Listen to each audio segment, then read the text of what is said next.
What's up, everybody? It's Spencer Alessi, and this is the Esports Narrative. Hey everybody, welcome to episode 24 of the Esports Narrative. I am joined here with Bryant Huggins, aka Smug, at Smugdabeast on Twitter. He's a pro Street Fighter V player for the Rise Nation and an NZXT ambassador, and I'm sure he'll tell you about his new computer he got set up. Yeah. oh yeah, I forgot I got a new computer. Look over here real quick. Okay, all right, no, that was it. All right. Yeah. I forgot I had that. So for everyone listening, when did this computer get here? When did you get here? Oh, okay, all right. Let me stop. Let me keep it professional. I got a little excited when you mentioned that. I'm sorry. Continue on. It's all good. It's all good. For everyone listening on the podcast, Smug was showing me his computer just now. And so he's on Twitch TV at Smugdabeast TV, Instagram at Smugdabeast, and you can find him on YouTube at 12345 Poppin. Oh no! All right, you could just find me at Smug space Beast 94. That's it. There you go. That's my email, but yeah, we're not going to talk about that. We're gonna upgrade with that. All right. Hey, everyone has an embarrassing email. Oh man, look, I was young, all right? I was young. I didn't know any better.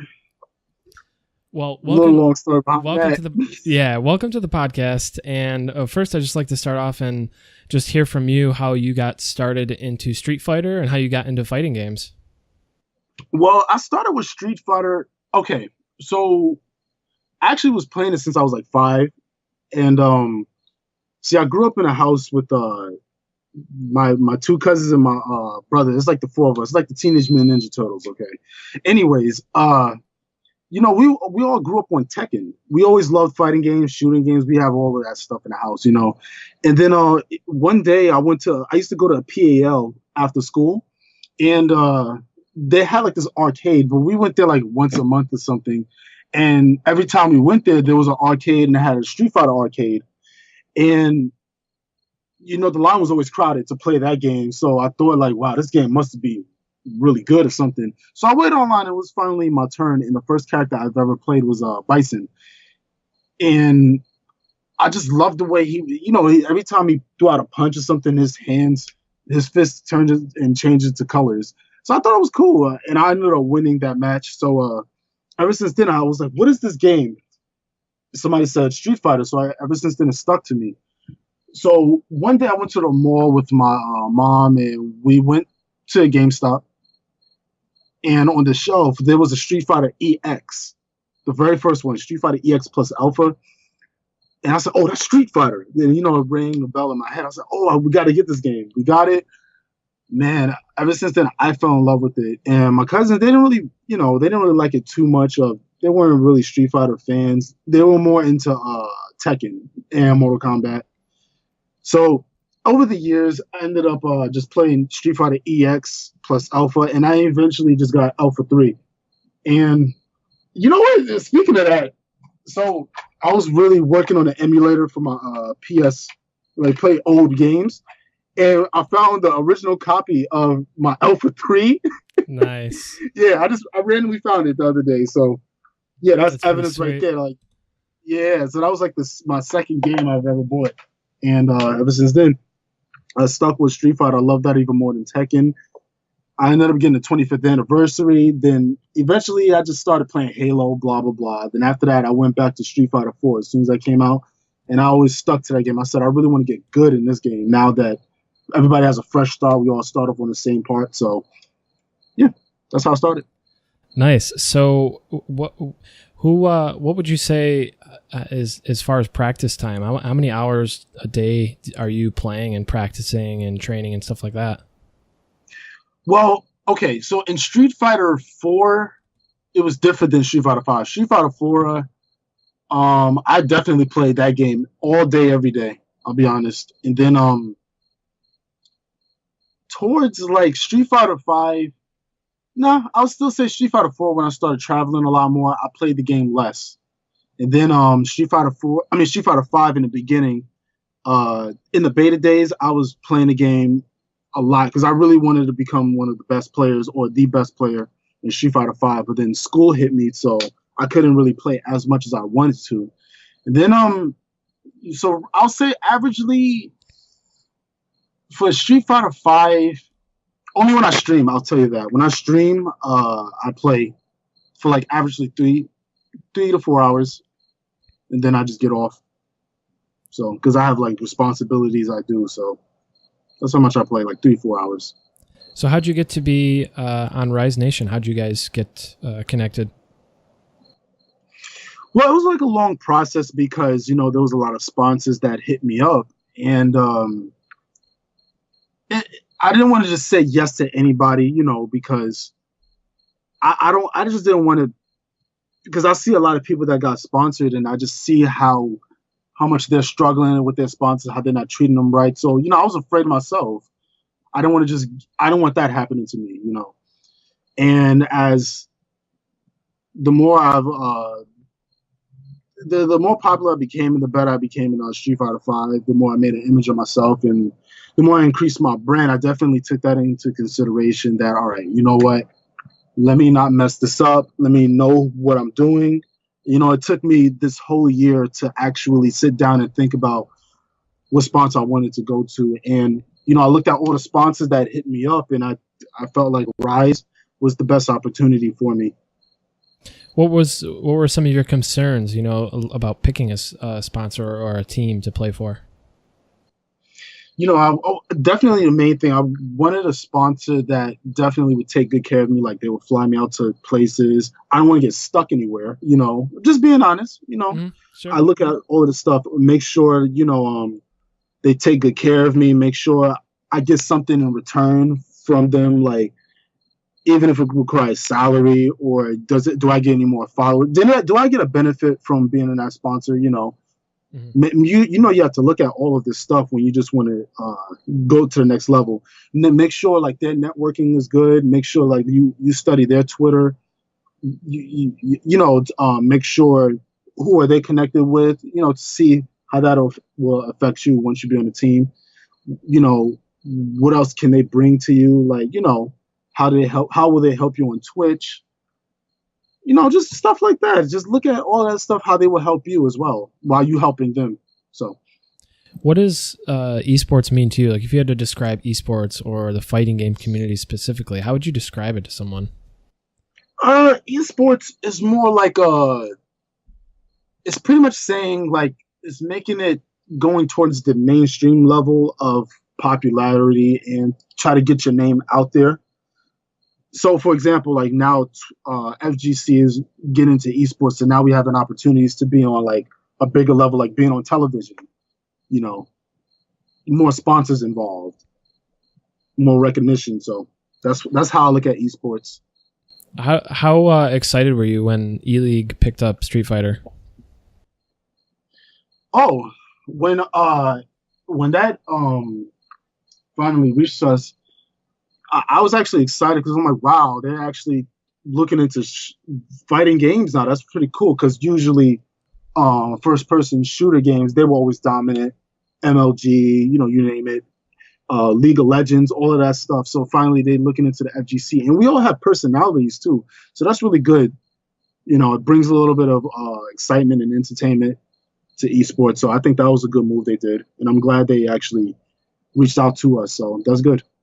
Yeah, right now, it's one of the few esports that have been on, major television. So it's pretty exciting. Yeah, it definitely is. Definitely. What's been the most exciting part of your career so far? You've obviously gone to a lot of tournaments and you've done a lot of things. What's been the most exciting thing for you so far? There's a lot of moments, actually. When you're as famous and well-known and handsomely as good-looking as you, there's got to be lots of moments. I could tell you this for days, but I think my favorite is my parents watching me on TV. You can't beat that. You can't, So, yeah, I feel like every opportunity that I am going to be on television, I tell my parents, I was like, hey, guys, I'm going to be on television. If just make sure you guys watching me at whatever time, like 8 p.m. Eastern or whatever, on such and such channel. And they go like, wow, and then they always say they're so proud of me. I like seeing that, and I like that feeling. So I think that's definitely something that I felt like that was one of my best moments. Just, because, dude, you on TV, so I never thought to the day that I even saw myself on television for, what was it? It was King of the Hill. ESL King of the Hill. So I saw myself on TV because it wasn't aired live. It was, recorded. So I saw myself and I was like, oh yeah, I took notes of like, oh, I shouldn't have said that. I should have said that better. Or I'm like, Dad, that was cool what I said. And I learned from my matches too. You get to actually watch it, so. How was that for you? Like just being on TV, how did that feel?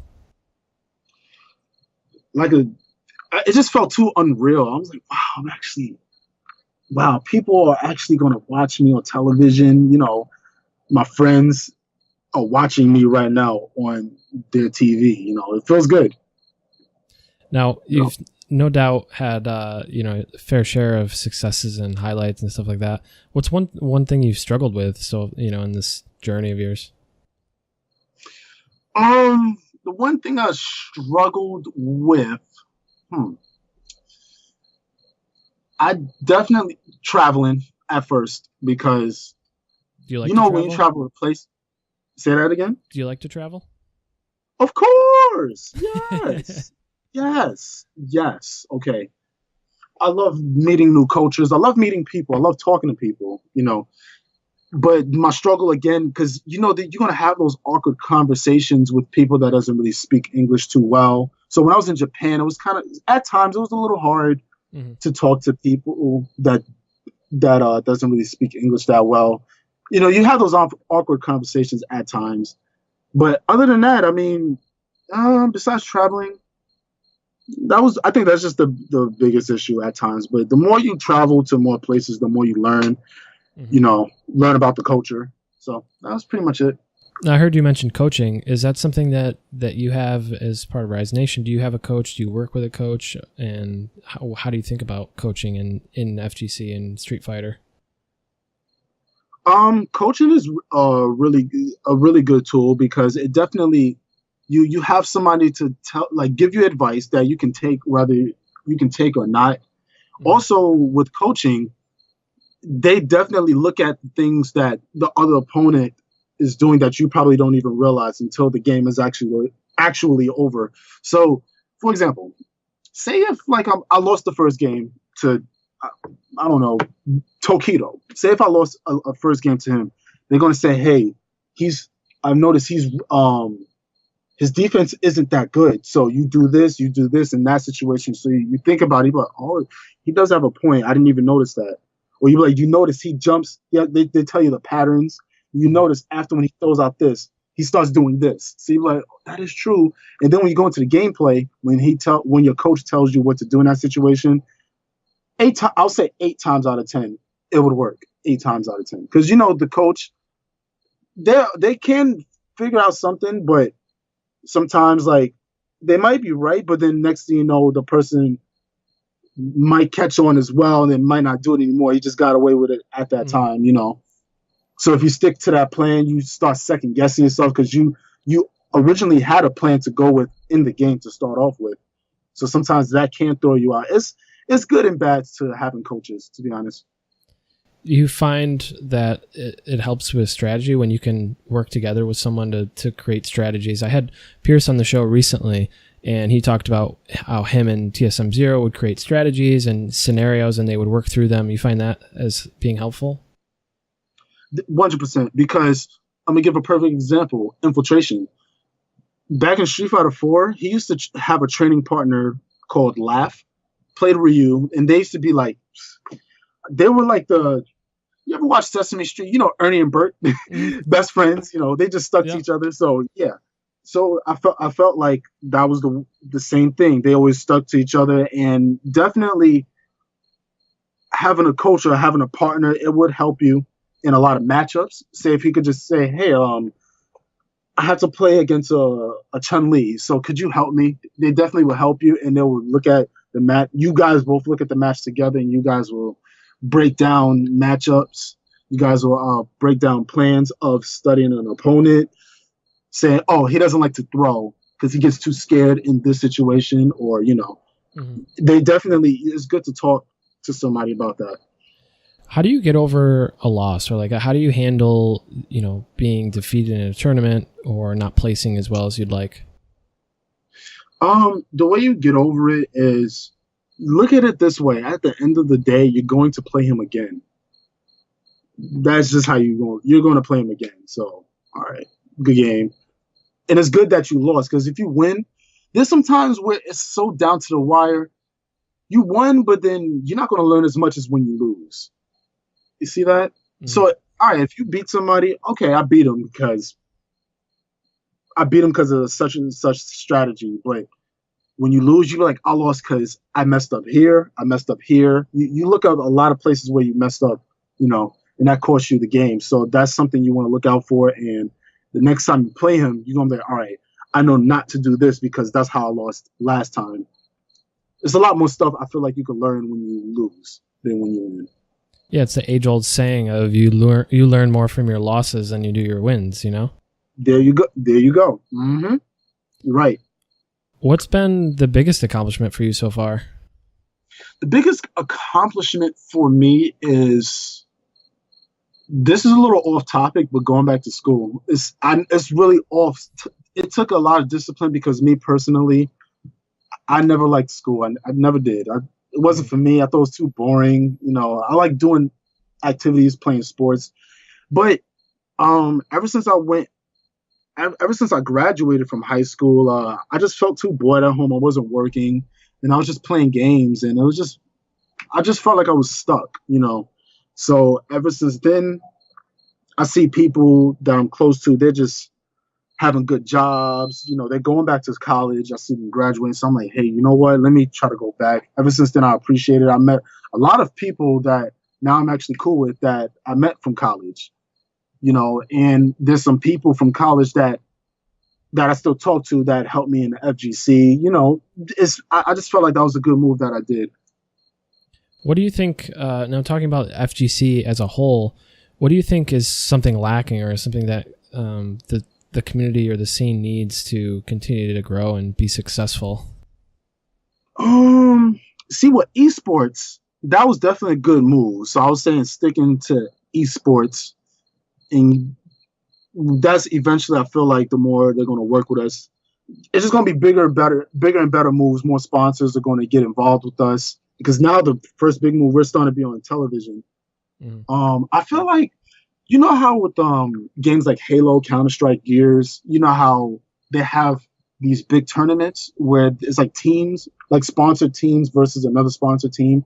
I feel like that's what the FGC is lacking, because a lot of sponsors, they only have one person from a lot of sponsors that play for Street Fighter. So, for example, like Team Liquid, from my knowledge, from what I know, I think NuckleDu is the only Street Fighter sponsored player from Liquid.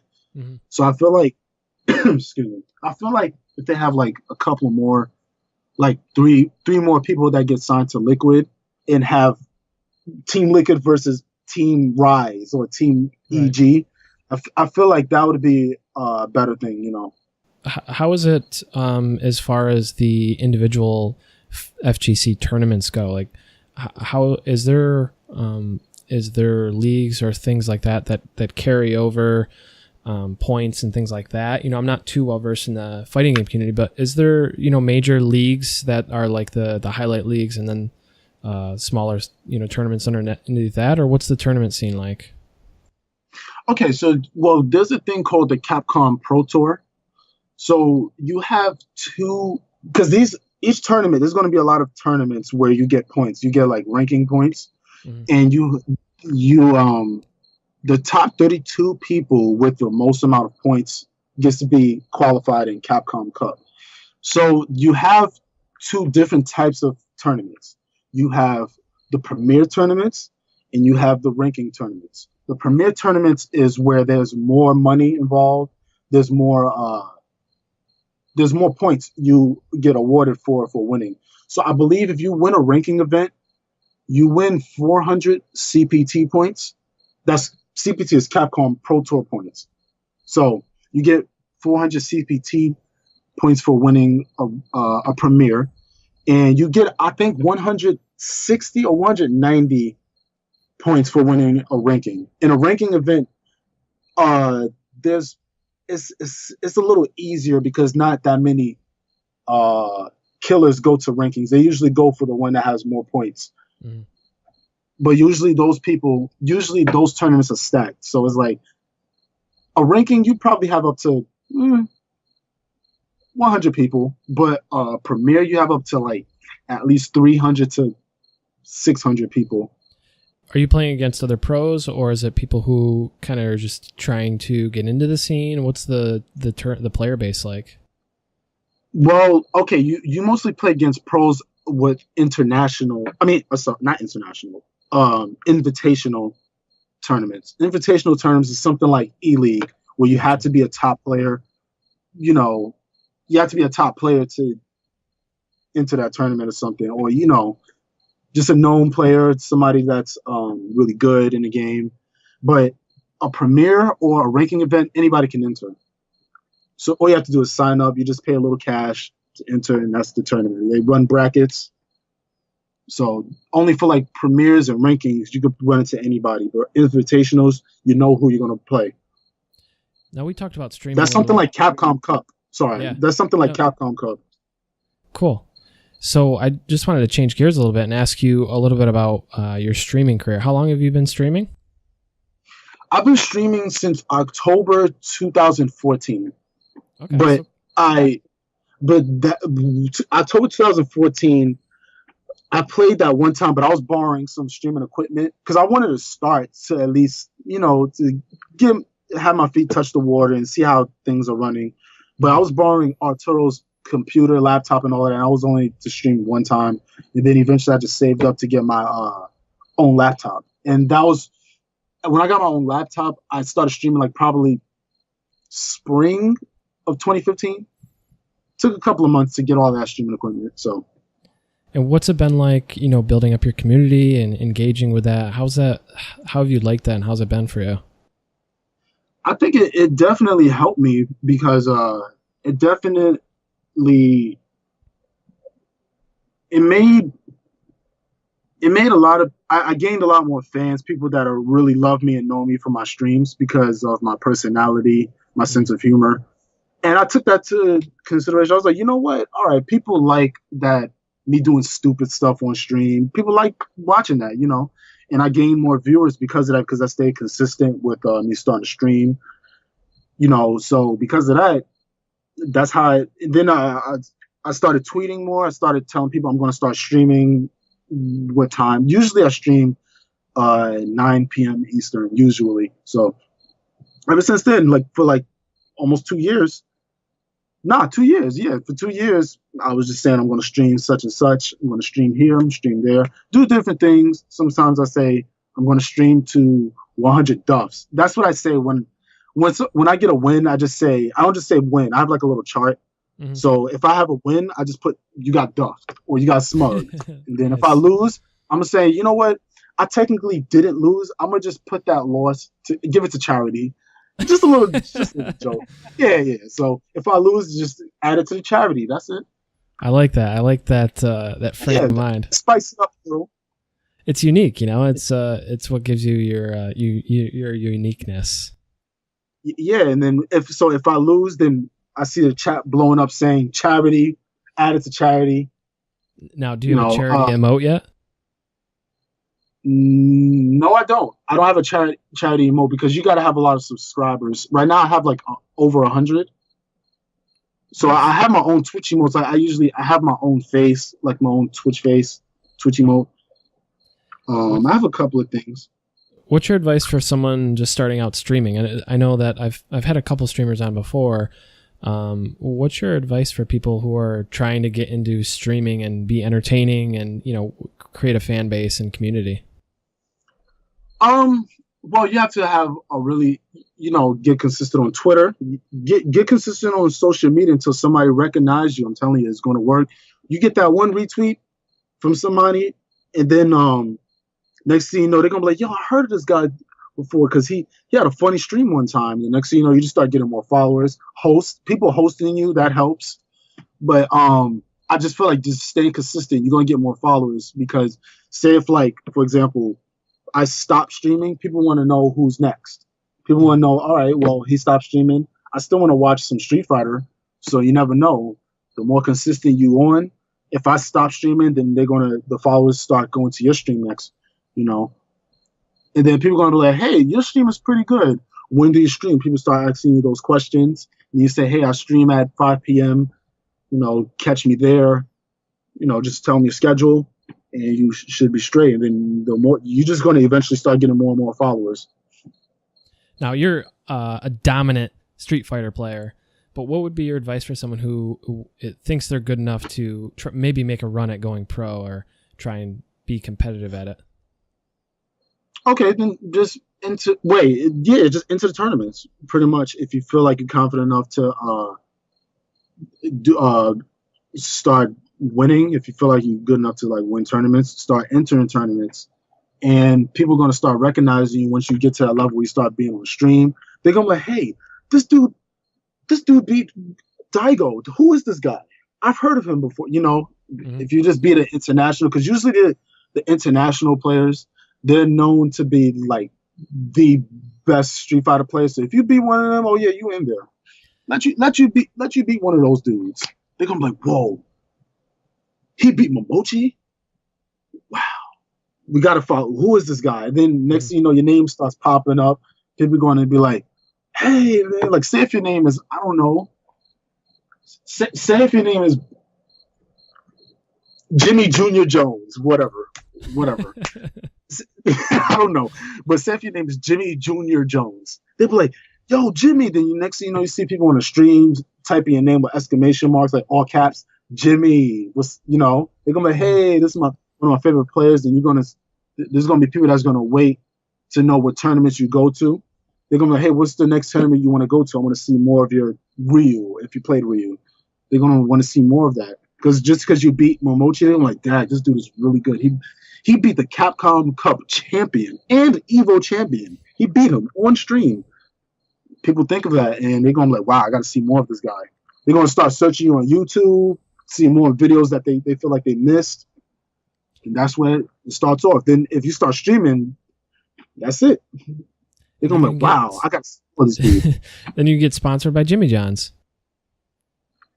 No, Jimmy Jr. Jones. Yeah, but then you can get sponsored by Jimmy John's. You know? Yeah, right?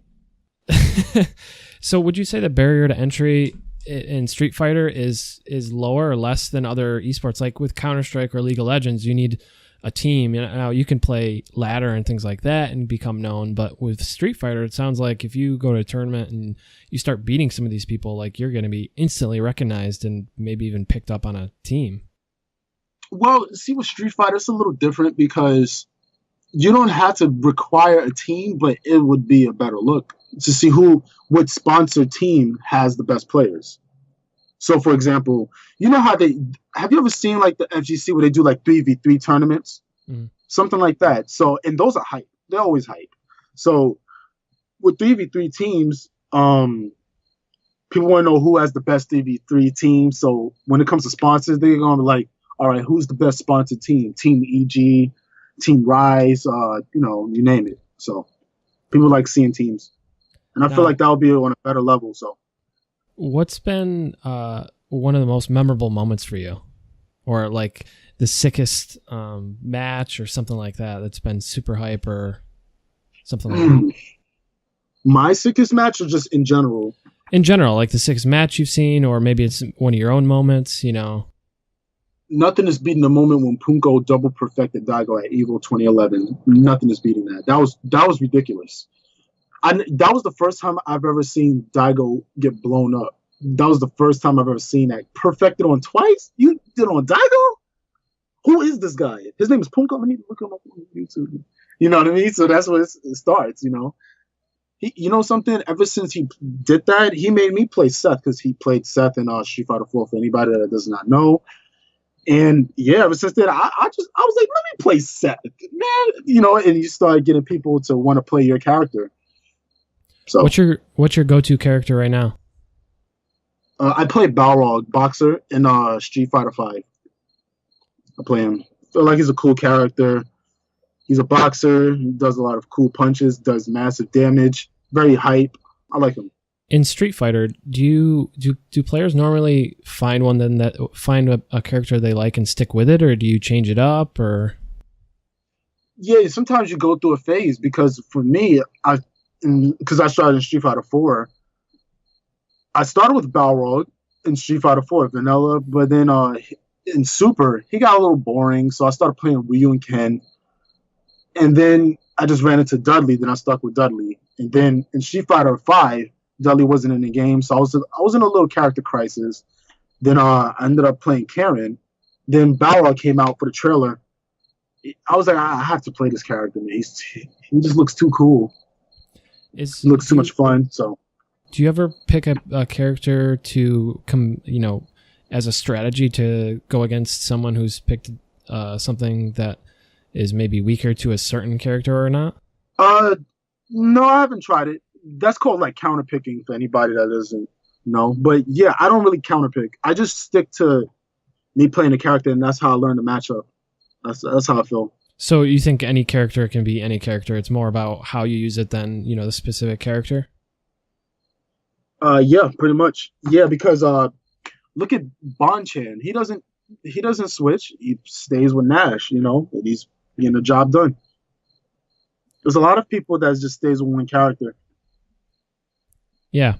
And it seems interesting to me because I always see people that I follow on Twitter like talking about these characters and this and that and their abilities and things like that. And I'm always just curious if there is, people counterpicking and things like that because of their strengths and weaknesses. Yes, there's a lot of counterpicking involved in Street Fighter in general, man.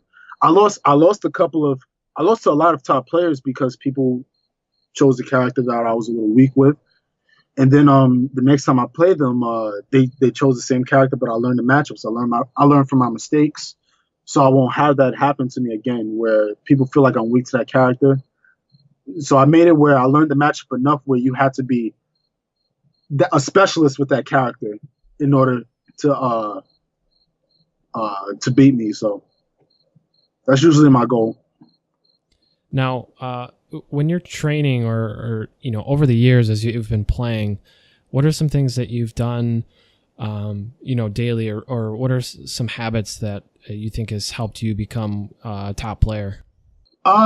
Definitely not being nervous, because you could do all the combos you want in the world on these other players, but when you go in tournaments, when you're on a big stage, when there's a lot of people watching, if you're nervous and you should have beat them, but it could happen. You're just being nervous, and that could just kill you because of nerves. You just start dropping combos. Stuff happens. So I think go ahead. No, I was just gonna say, when that happens, you think you're getting into your own head a bit, or what is it that that's going through your mind at that point? Yeah, you get into your own head. You're like, oh man, I dropped this combo. Sometimes like you drop a combo, then you lose the whole game. Then because you lost the whole game and you know why you lost, now you start thinking of it, then you lose even faster. So you're like, I'm about to lose when I know I had it. There's so many games. There were so many upsets where you needed one hit to win, and then you just blew it, just because you're still thinking of how nervous you are. You see people's hands start shaking. They're like this. I have a controller right here. All right, but yeah, you start getting nervous. You're like, I'm about to lose. No, and then you lose. And you start thinking about it because you're like, wow, I'm really about to beat Daigo. And you start getting too excited and you lose. Yeah. You're like, not so fast. Not so fast. Yeah. Now, aside from Street Fighter, are there any games that you play, or what's your favorite game besides Street Fighter? I love Halo. Definitely love Halo. Yeah, Halo, man. I like, what? There's a lot of games I like too. Like, I was thinking about playing Overwatch. I was thinking about playing it. I was thinking about playing. I'm learning Injustice because I like superheroes. I always did like that. So, Now, those are the games I really like. Talking about Injustice or different fighting games in general, one thing that I'm always curious of, like as I get more exposure to the scene, is can you be competitive at multiple fighting games? Are there people that do that? Yes, you can. Okay. You have Justin Wong, Chris G. You have Filipino Champ. There's so many players. There's a lot of players that play multiple. Tokido. You have Nemo. A lot of players. They play multiple games, and that's really good. So, Punk. He plays multiple games. Do you think it helps you become a better player at just overall? Mm-hmm. Even K-Brad. Yep. Yeah, because you start getting tactics from, like, let's say, for example, you play a fast-paced game, and then you start playing a slow-paced game, and like a game that requires a lot of patience. You add that to the fast-paced game, then it helps you in different scenarios. Like, okay, he wants to play that game where he runs until the clock runs out. No problem. I played a slow game, and that's what you do in that game. I'm used to that, so it definitely helps you. Who's your favorite superhero? My Batman. Batman? Yeah, Batman. Batman, then Spider-Man. Okay. Big fan of the comics or TV shows, movies, that kind of thing? Cartoons, TV shows, not really Marvel comics. My father, he's more into the Marvel comics, but me, I'm more into like the cartoons, the shows, the games. Yeah. Because you could play as them. That's why I was, So being able to play it in Injustice is kind of neat to do that. Yeah, definitely. That's why I like it a lot. Awesome. Well, any closing thoughts or anything you want to share with the audience, where they can engage with you or where you'd like them to engage with you? Any shout outs or anything like that? Of course, shout outs to Trunks. You already know what's going on. All right. Anyways, shout outs to the Rise Nation. Shout outs to everybody that's tuning in, that's watching me with a bad hair day. Shout outs to you for putting a video camera on. I didn't expect that to happen, but I was like, all right. Shout outs to everybody, everybody that's having a good time. Again, if you guys want to follow me on Twitter, that's at Smugdabeast. That's also my Instagram, at Smugdabeast. And catch me on my streams. My Twitch is Smugdabeast TV. My YouTube is Smugda space Beast 94. That's pretty much it. Nice. And stay. Oh, what happened? Go ahead. I was about to say, stay tuned, guys. I will be streaming soon. I just got a new PC, so just bear with me. It's going to be sooner than you know it. All right, guys. How sick? I just need to get a better capture card and a better camera, and we good. That's nice. It. How do you like the new computer? Oh my goodness. Is this a PG show or this is like a? Nah, it's free. I lost my virginity to my PC. That's why. I saw the video you put on Twitter, and you freaked out about all the lights, and you had the lights behind you, like the color LEDs and everything. Super funny. I know. I wake up to this every single day. Like, oh my goodness. All right. I don't want to get weird just now, but yeah. You guys will understand if you guys buy yourself a PC like this babe right here. Okay, this is babe. All right, this is babe. I'm an IT guy by trade, and I've always built my own computers and stuff like that. So I always love putting lights and sweet LEDs on my computers and things like that. This is why me and you can get along. Okay. Yeah, man. That's a sick rig. I really envy it. Thank you. Thank you. Would it just make it even worse if I just like show you my keyboard lights up too? I'm sorry. Oh man. Look at all that. I should have showed you that. And my mouse, it lights up too. Why? All right, let me stop before you're the master of the I don't want you LEDs to right please now. don't hang up on me. I'm sorry. Look, I'm sorry, man. I just got too excited when you mentioned this. All right, my bad. It won't happen again. Super sick, and I appreciate you coming on the show and talking to us. And definitely give Smugdabeast a follow and go check out his stream. Just the past month or two that I've been following you, it's just been super entertaining, and everything you put out is really lighthearted and funny, and you are really fun to follow. So I appreciate you coming on the podcast. Thank you guys. And also, sorry, thank you. And for everybody that's watching, if you guys just follow me on Twitter, you know what I mean? If you guys want to get entertained, you guys know where to find me at Smugdabeast, okay? You want to laugh? You want to see some funny pictures? You know where to go, at Smugdabeast.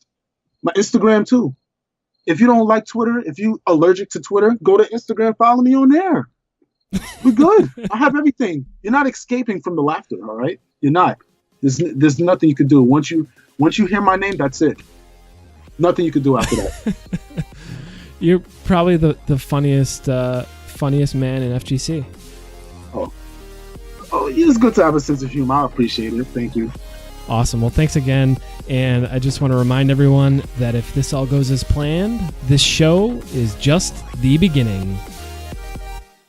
Thank you, listeners. I really appreciate you. It would mean the world to me if you subscribed and shared the show. Your word of mouth is amazing. Is amazing. Is amazing. Is amazing. Is amazing.